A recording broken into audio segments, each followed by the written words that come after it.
Dunia ini memiliki cara yang sangat teratur, hampir mekanis, untuk mengukur harga diri seseorang. Nilai kemanusiaan seringkali diringkas begitu saja ke dalam ketebalan dompet, kilau jam tangan, atau seberapa halus serat kain yang melekat di tubuh. Di sebuah pusat perbelanjaan yang megah, di mana lampu-lampu kristal memantulkan kemewahan yang angkuh, Aris berdiri dengan kepala tertunduk. Di dalam dadanya, ada sebuah ruang gelap yang sunyi, tempat di mana gema langkah kakinya sendiri terdengar begitu asing. Di sampingnya, Ibu Aminah, seorang wanita tua dengan guratan-guratan legam di wajah yang menceritakan puluhan tahun kerja keras, sedang menghitung lembaran uang lecek demi membayar sepasang sepatu. Jari-jarinya yang gemetar dan kapalan mencoba merapikan setiap sudut kertas yang sudah lusuh, seolah-olah dengan merapikannya, nilai uang itu akan bertambah di mata sang kasir. Kasir di depan mereka mendengus pelan, sebuah suara tipis yang syarat akan penilaian. Jari-jarinya mengetuk-ngetuk meja kasir dengan ritme yang teratur, sebuah gestur tidak sabar yang melemparkan sinyal penolakan secara halus namun telak. Di belakang mereka, antrean manusia mulai memanjang, membawa serta atmosfer yang perlahan mendingin. Bisikan-bisikan rendah mulai merayap di udara, disusul oleh tawa kecil yang sengaja dilepaskan untuk menusuk pertahanan mental. Aris bisa merasakan kulit lehernya memanas, seolah ada api tak kasat mata yang sedang membakar harga dirinya tepat di depan publik. Ada sebuah topeng tak kasat mata yang dipaksakan dunia ke wajahnya hari itu, topeng sebagai manusia kelas bawah yang keberadaannya dianggap mengganggu kenyamanan mata-mata yang terbiasa melihat kemewahan. Rasa malu itu begitu pekat, mengendap di dasar jiwanya menjadi sebuah kemarahan yang membeku. Pelajaran pertama dari realitas luar ditanamkan dengan cara yang sangat dingin. Di mata peradaban yang dangkal, kekurangan materi adalah sebuah dosa sosial yang hukumannya adalah pengasingan dan penghinaan tanpa suara. Luka yang ditanam di ruang publik itu tidak melahirkan sebuah kebijaksanaan yang hangat, melainkan menjelma menjadi ambisi yang beracun di dalam kepala Aris. Suara-suara penghinaan dari masa lalu itu tidak pernah benar-benar pergi. Mereka menetap, membangun sarang di sudut paling gelap dalam batinnya, dan menjelma menjadi bahan bakar untuk berlari. Bertahun-tahun kemudian, ketika roda nasib mulai berputar dan bisnis kecil yang ia rintis menunjukkan hasil, pandangan Aris terhadap kehidupan justru semakin mengeras. Di dalam cermin batinnya, pantulan dirinya tidak lagi menampilkan pemuda yang rapuh, melainkan sosok yang mulai terobsesi pada validasi duniawi.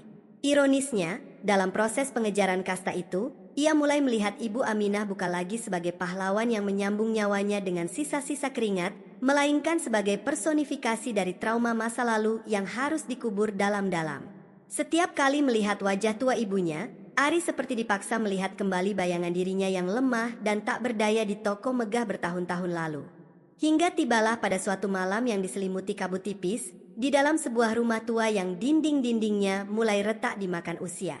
Aris berdiri di tengah kamar, mengemas seluruh pakaian dan barang-barangnya ke dalam sebuah koper kulit mahal yang permukaannya berkilau.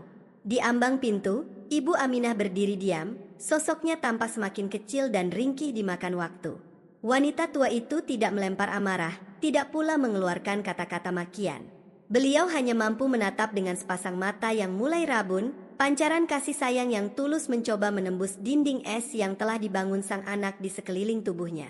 Ketika tangan ringkih yang gemetar itu terulur, mencoba menyentuh pundak Aris untuk terakhir kalinya, Aris mengambil satu langkah mundur. Sebuah gerakan kecil yang sangat dingin, sebuah penolakan tanpa suara yang secara instan memutus kehangatan keluarga. Aris melangkah pergi menembus kegelapan malam, membawa kopernya menuju gemerlap kota besar, dengan keyakinan penuh bahwa ia sedang bergerak menuju puncak kehormatan, tanpa menyadari bahwa ia baru saja menebang akar yang selama ini menyangga hidupnya. Di atas sebuah gedung pencakar langit dengan dinding-dinding kaca yang menampilkan panorama metropolitan, Aris berdiri tegak memegang sebatang gelas kristal. Penasaran dengan kelanjutannya? Tonton sampai habis, jangan di-skip. Di sekelilingnya, alunan musik jazz mengalir tenang, berbaur dengan tawa-tawa artifisial dari para kolega bisnis kelas atas yang mengenakan pakaian bernilai ratusan juta. Aris tersenyum, sebuah senyuman yang ia latih di depan cermin agar terlihat berwibawa dan tak tersentuh. Ini adalah dunia yang ia impikan, sebuah tempat di mana ia berpikir semua luka lamanya akan sembuh seketika. Namun, di tengah denting gelas dan obrolan tentang saham serta profit, ada sebuah jeda yang mendadak membuat waktu seolah berhenti berputar di dalam kepalanya. Tatapannya terpaku pada sudut ruangan, di mana seorang pelayan parubaya berambut memutih sedang membungkuk meminta maaf karena tidak sengaja menumpahkan sedikit minuman ke sepatu seorang investor. Investor itu memaki dengan nada rendah namun penuh penekanan, sebuah makian yang menggunakan pilihan kata berkelas namun memiliki daya hancur yang sama persis dengan apa yang diterima Aris dan ibunya di masa lalu. Di detik itulah, seolah-olah seluruh dinding kaca di sekeliling Aris berubah menjadi cermin besar yang memantulkan kebenaran yang mengerikan. Sebuah kesadaran yang sangat dingin, setajam pisau bedah, merayap masuk dan membongkar seluruh ilusi yang selama ini ia agungkan. Aris menyadari bahwa sistem yang berjalan di dunia ini tidak pernah berubah sedikit pun. Aturan mainnya tetap sama, yang berubah hanyalah posisi dirinya yang kini telah bergeser dari seorang korban menjadi penonton yang pasif, atau bahkan bagian dari pelaku itu sendiri. Ada pemahaman baru yang lahir dari balik matanya yang mulai kebal. Dunia ini sedang mengalami cacat yang mendalam dalam memandang manusia, dan kesalahan terbesar di masa lalunya bukanlah kemiskinan yang dipikul ibunya, melainkan keputusannya untuk ikut menyembah status sosial yang semu ini. Pria itu menatap gelas kristal di tangannya, menyadari bahwa di balik topeng kesuksesan yang ia kenakan, ada jiwa yang sedang perlahan mati rasa di dalam ruang gelap yang ia ciptakan sendiri. Kehidupan selalu memiliki cara yang sangat sinis untuk mengingatkan manusia tentang batas tertinggi dari keangkuhannya. Ketika seseorang berpikir bahwa ia telah berhasil menaklukkan dunia dari atas menara kaca, saat itulah takdir sedang bersiap menarik karpet di bawah kakinya dengan satu hentikan sentakan yang sunyi.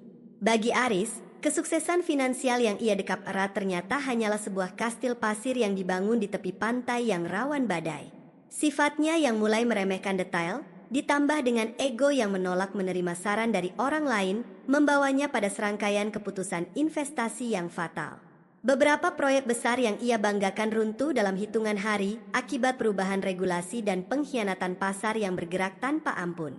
Di dalam ruang kerjanya yang luas, keheningan berubah menjadi atmosfer yang mencekik, dipenuhi oleh tumpukan surat tagihan yang warnanya perlahan berubah menjadi peringatan terakhir. Di tengah kepungan kecemasan yang mulai menggerogoti dinding-dinding pertahanan mentalnya, sebuah getaran di atas meja kayu mahoninya memecah kesunyian. Layar ponselnya menyala, menampilkan sebuah panggilan dari nomor yang sudah bertahun-tahun ia abaikan, sebuah kode area dari desa terpencil yang hampir ia hapus dari ingatannya.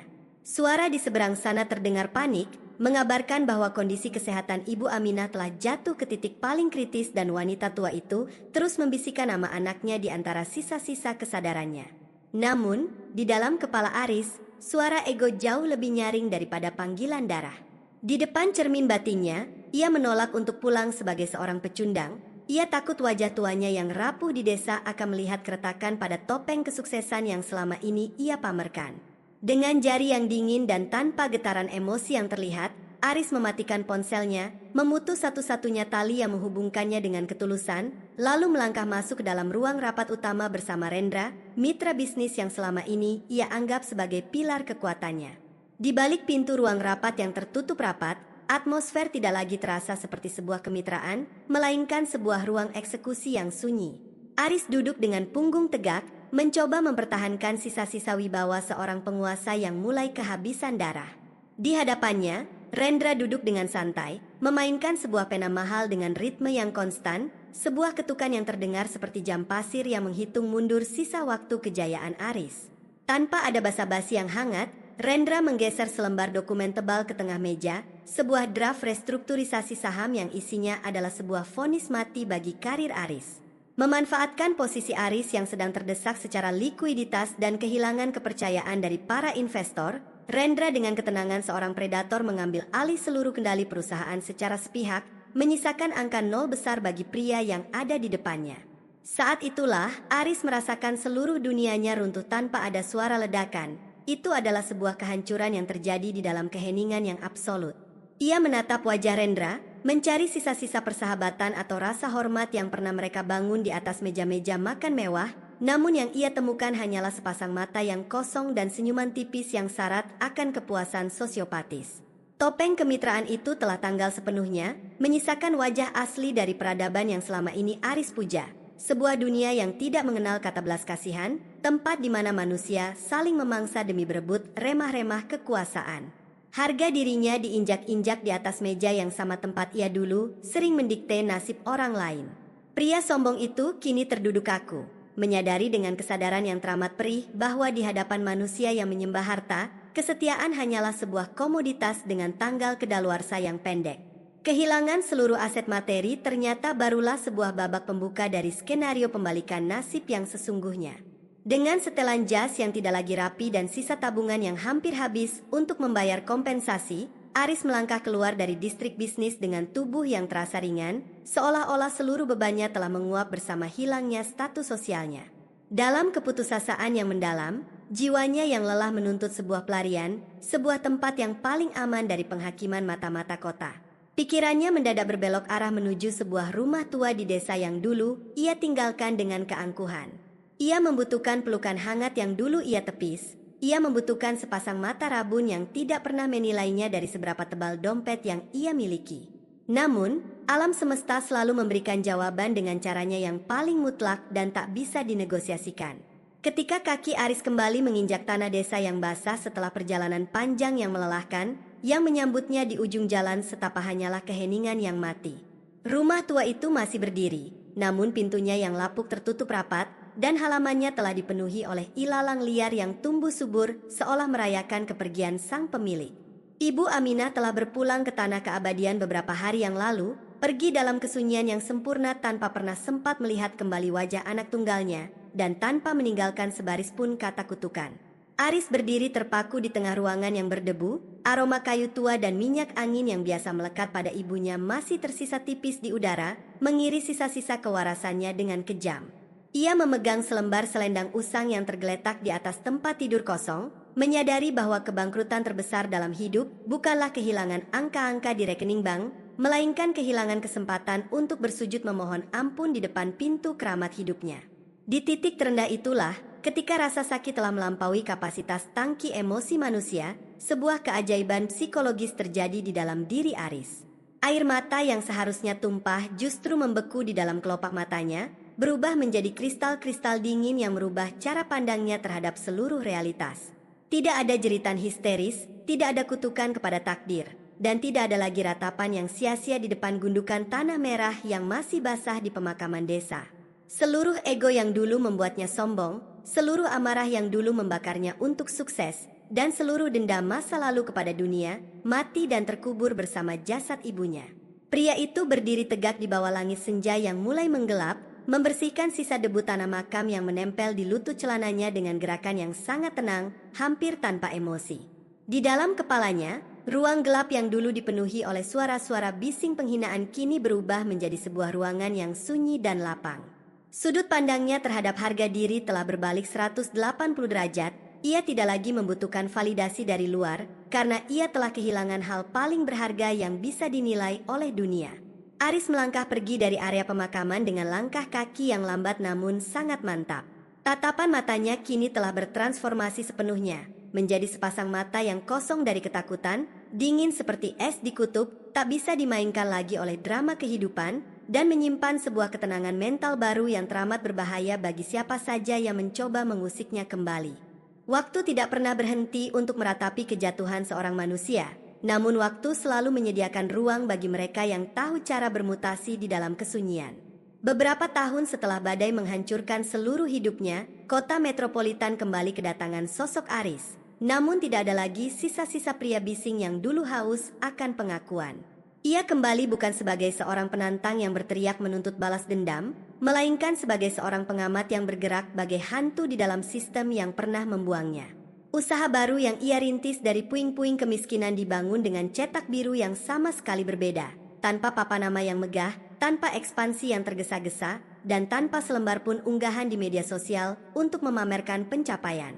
Di dalam benaknya, ruang gelap yang dulu dipenuhi kecemasan kini telah menjelma menjadi sebuah laboratorium mental yang steril, tempat di mana setiap keputusan dihitung dengan akurasi yang dingin. Ketika suatu sore yang basah oleh sisa hujan mempertemukannya kembali dengan Rendra di lobi sebuah hotel bintang 5, sebuah ujian tak kasat mata terjadi di antara ruang publik tersebut. Rendra, yang masih mengenakan jubah kesombongan lamanya dengan setelan jas Italia dan senyuman yang merendahkan, langsung menghentikan langkahnya saat melihat Aris. Dengan gestur yang sengaja dibuat berlebihan, mantan mitra bisnisnya itu melangkah mendekat, membawa atmosfer intimidasi yang biasa ia gunakan untuk meruntuhkan mental lawan-lawannya. Rendra melempar sebuah sapaan yang syarat akan sindiran, sebuah tawa rendah yang dirancang untuk memancing kembali memori kejatuhan Aris di ruang rapat bertahun-tahun lalu, mencoba mencari retakan atau tanda-tanda inferioritas pada wajah pria yang pernah ia hancurkan. Namun, provokasi murahan itu hanya membentur dinding es yang tebal. Aris tidak memalingkan wajah, tidak pula memperlihatkan ketegangan pada rahangnya. Ia hanya menghentikan langkah kakinya sejenak, berdiri tegak dengan kedua tangan yang masuk ke dalam saku mantel hitam sederhananya. Aris menatap lurus ke dalam bola mata Rendra, bukan dengan tatapan kemarahan yang membara, melainkan dengan sepasang mata yang sangat jernih namun sedingin es di dasar samudra. Sebuah senyuman tipis, yang hampir tidak terlihat, menghiasi sudut bibirnya, sebuah senyuman yang lahir dari kesadaran penuh bahwa manusia di hadapannya hanyalah sebuah bidak kecil di dalam permainan dunia yang fana. Keheningan yang dilepaskan Aris begitu pekat dan berat, menciptakan sebuah vakum udara yang mendadak membuat Rendra menghentikan sisa tawanya. Di bawah tatapan sunyi itu, Rendra justru merasa seluruh otoritas dirinya menguap, menyisakan sebuah rasa tidak nyaman yang asing di dalam dadanya. Ia mendadak menyadari bahwa pria di depannya bukan lagi orang yang bisa dimainkan oleh ancaman atau direndahkan oleh kata-kata. Identitas baru Aris telah matang seutuhnya, bukan karena ia telah mengumpulkan kembali bongkahan harta, melainkan karena ia telah selesai dengan ketakutan-ketakutannya sendiri. Bisnis baru yang ia jalankan di bawah radar mulai menggurita secara masif, bergerak melalui jaringan-jaringan senyap yang tidak terdeteksi oleh radar kompetitor yang terlalu sibuk bersolek di depan kamera publik. Aris memahami sebuah kebenaran baru dari balik cermin batinnya, bahwa kekuatan sejati tidak pernah terletak pada seberapa keras suara seseorang dalam memberikan perintah, melainkan pada seberapa besar kendali emosi yang ia miliki saat situasi di sekelilingnya mulai berguncang. Ia mengelola perusahaannya bagai seorang konduktor orkestra yang bisu, hanya mengandalkan isyarat-isyarat logis yang tajam dan eksekusi yang tanpa celah. Puncaknya terjadi ketika sebuah konsorsium bisnis skala nasional mengundang perusahaannya untuk melakukan negosiasi besar yang akan menentukan arah mata rantai industri di kota tersebut. Di dalam ruang pertemuan utama yang berdinding kayu mahoni gelap, para penguasa pasar dan investor lintas negara telah berkumpul dengan ego mereka masing-masing, siap untuk mendikte kesepakatan secara agresif. Aris berjalan masuk ke dalam ruangan tanpa pengawalan yang berisik, mengambil tempat duduk di kepala meja dengan gerakan yang sangat tenang, hampir tanpa suara. Kehadirannya tidak membawa aura kemewahan yang mencolok, namun ada bobot psikologis yang begitu besar yang memancar dari pembawaannya yang dingin, memaksa seluruh ruangan untuk melambatkan ritme pembicaraan mereka dengan sendirinya. Saat diskusi dimulai dan beberapa perwakilan mulai menaikkan nada suara untuk menunjukkan dominasi, Aris hanya mendengarkan sambil sesekali mengetukkan jari telunjuknya ke atas permukaan meja dengan ritme yang konstan dan lambat. Ketukan jari itu seolah menjadi satu-satunya jam dinding yang berputar di dalam ruangan, menyerap seluruh energi agresif yang ada di sekitarnya. Ketika tiba gilirannya untuk berbicara, Aris tidak menaikkan volume suaranya 1 desibel pun. Ia berbicara dengan nada yang rendah, datar. Namun setiap kalimat yang keluar dari mulutnya adalah sebuah bedahan psikologis yang telak terhadap kelemahan posisi tawar lawan-lawannya. Ia tidak menawarkan argumen yang emosional, melainkan menyodorkan angka-angka kalkulasi yang dingin dan konsekuensi logis yang tidak bisa dibantah. Satu persatu, para penguasa pasar yang awalnya berniat mendikte jalannya kesepakatan perlahan menundukkan kepala mereka, melipat tangan di atas dada, dan menerima setiap syarat yang diajukan Aris tanpa ada keberanian untuk melakukan perlawanan verbal. Di detik itulah, dominasi sunyi seorang Aris terbukti secara mutlak. Dunia tidak lagi bisa menyentuhnya, karena ia telah menjadi terlalu berbahaya untuk dimanipulasi oleh siapapun yang masih menyembah ilusi-ilusi duniawi. Pada akhirnya, perjalanan panjang ini bermuara pada sebuah titik di mana seluruh riuh rendah dunia tidak lagi terdengar sebagai sebuah ancaman ataupun pujian. Hidup, dengan segala drama dan kepalsuannya, telah selesai dibedah oleh sepasang mata yang telah melewati malam-malam paling pekat dalam kesunyian. Aris kini berdiri di balik jendela kaca besar yang membentang dari lantai hingga langit-langit di ruang kerja barunya. Di bawah sana, kota metropolitan berputar seperti sebuah mesin raksasa yang tak pernah tidur. Lampu-lampu kendaraan merayap bagai aliran darah di dalam tubuh monster beton, dan manusia-manusia tampak seperti semut yang berlarian dengan tergesa-gesa, saling sikut demi mengejar sesuatu yang mereka sebut sebagai masa depan. Dulu, Aris adalah salah satu dari semut-semut kecil yang ketakutan itu. Manusia yang berlari dengan napas tersengal-sengal, didorong oleh ketakutan akan kemiskinan dan ditarik oleh ilusi kehormatan. Ia mengingat kembali bagaimana dirinya dulu rela menukar kedamaian batin, menepis tangan ibunya, dan mengenakan berbagai topeng artifisial hanya agar bisa diterima di dalam lingkaran manusia yang mereka sebut sebagai kelas atas. Namun kini, ketika ia melihat kembali pantulan dirinya di kaca jendela yang jernih, ia tidak lagi menemukan sisa-sisa ambisi beracun itu. Di dalam cermin batinnya, ruang gelap yang dulu dipenuhi oleh gema suara penghinaan masa lalu kini telah benar-benar senyap, berganti menjadi sebuah ruang kosong yang damai, lapang, dan tak tersentuh oleh badai luar. Sebuah pemahaman yang mendalam dan sangat dingin mengendap di dalam kesadarannya. Esensi tertinggi dari kedaulatan diri adalah ketika seseorang tidak lagi merasakan kebutuhan untuk mengejar apapun atau membuktikan apapun kepada siapapun.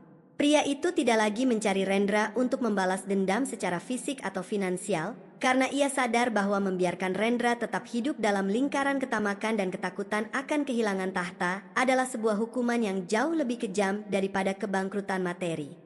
Aris juga tidak lagi mencari tepuk tangan dari para investor yang dulu meremehkannya, karena pujian dari manusia-manusia yang menyembah status kini terasa hambar, tak lebih dari sekadar angin lalu yang tidak menambah atau mengurangi nilai sejatinya.